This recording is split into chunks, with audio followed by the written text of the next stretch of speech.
Խոսքը գնում էր էլեկտրոնային կրիչների մասին էր խոսքը գնում, փաստաթղթերի մասին էր խոսքը գնում էր այնպիսի փաստաթղթերի եւ էլեկտրոնային կրիչների, որոնք կարող են գործի համար էական նշանակություն ունեցող ինչ-որ տեղեկություններ պարունակեն, sense համառոտ ասեմ, որպեսզի դուք նաեւ պատկերացում ունենաք, խոսքը գնում է նախկինում պաշտոնական լիազորությունների չարաշահման, փողերի լվացման,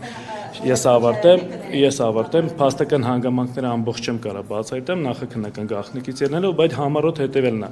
Փողերի լվացում, պաշտոնական լիազորությունների չարաշահում, ապօրինի ձեռնարկատիրություն եւ այդ բոլոր գործողությունների արդյունքում այնպիսի փաստաթղթեր, էլեկտրոնային կրիչներ կամ այլ փաստաթղթեր, որտեղ որ կարող են ինչ-որ սղագրումներ իրենց մեջ պարունակեն, որոնք որ վկայում են եւ խոսքը գնում է ապօրինի ծագում ունեցող գույքի մասին։ Հիմա ձեզ ամբողջությամբ այդ իմաստով ներկայացնեմ հետևելը։ Խուզարկությամբ ինչ որ հայտնաբերվել է,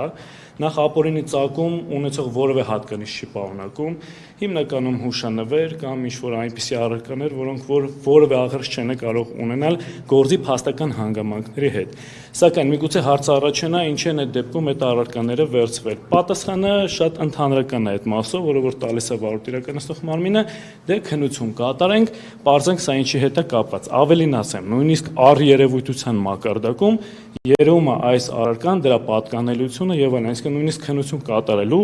որպես այդպեսի կանհրաժեշտություն չկա, որպեսզի հասկանան այս առարկան ինչ որ աղերս կարա ունենա այն հանգամանքների հետ,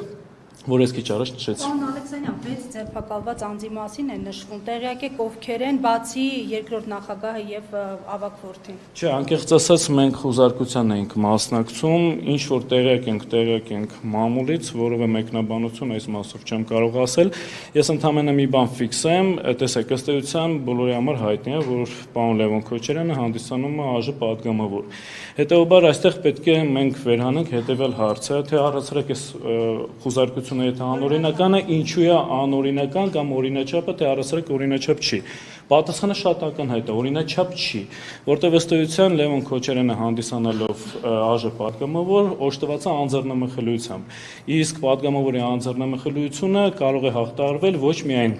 անազատության հետ չկապված կամ կապված որևէ գործողության կատարման, այլ նաև փաստացի քրեական հետապնդման իրականացման առումով։ Հիմա տեսեք, դե յուրը Լևոն Քոչարյանը չունի որևէ կարգավիճակ, բայց դե ֆակտո ունի կարգավիճակ, ունի մեղադրյալի դե ֆակտո կարգավիճակ, որտեղ ըստ էության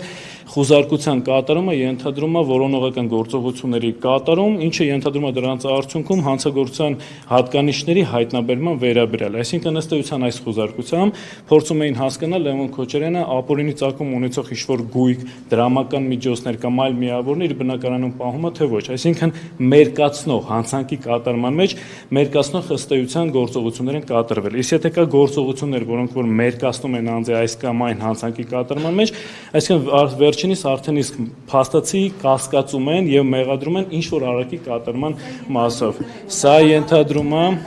ենթադրում է, որ սա փաստացի քրեական հետապնդում է, ինչից հետևություն, որ փաստացի քրեական հետապնդման պարագայում գլխավոր դատախազը պետք է գար ազգային ժողով համապատասխան միջնորդագիր ներկայացներ անձեռնամխելիության հաղթահարման, որպեսզի նաև հենց փաստացի քրեական հետապնդում սկսելու թույլտվություն ստանար։ Բայց դա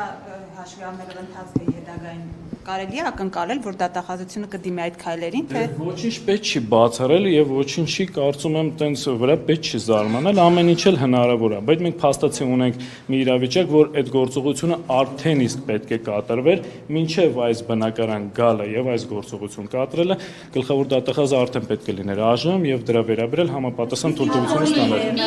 Խուզարկությունը ապօրինի է։ Այո։ Ապօրինի է խուզարկությունը ոչ միայն այս հիմքով, սա ամենակարծես թե կարևոր հիմքն է, շատ ուղենիշային հիմքն է, բայց բնականաբար կան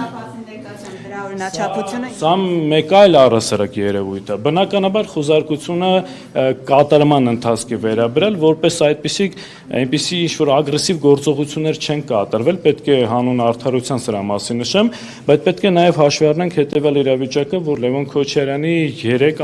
1 մանկահաս եւ 2 անչափահաս երեխաները գտնվում էին տանը, եւ ես կարծում եմ, որ նման այսպես ասած դիմակավորված անձանց օժանդակությամբ եւ միջոցով այս գործողության կատարման անհրաժեշտությունը առհասարակ չկար։ Տիկին Սողան, դուք սկզբում եք եղել, սկզբից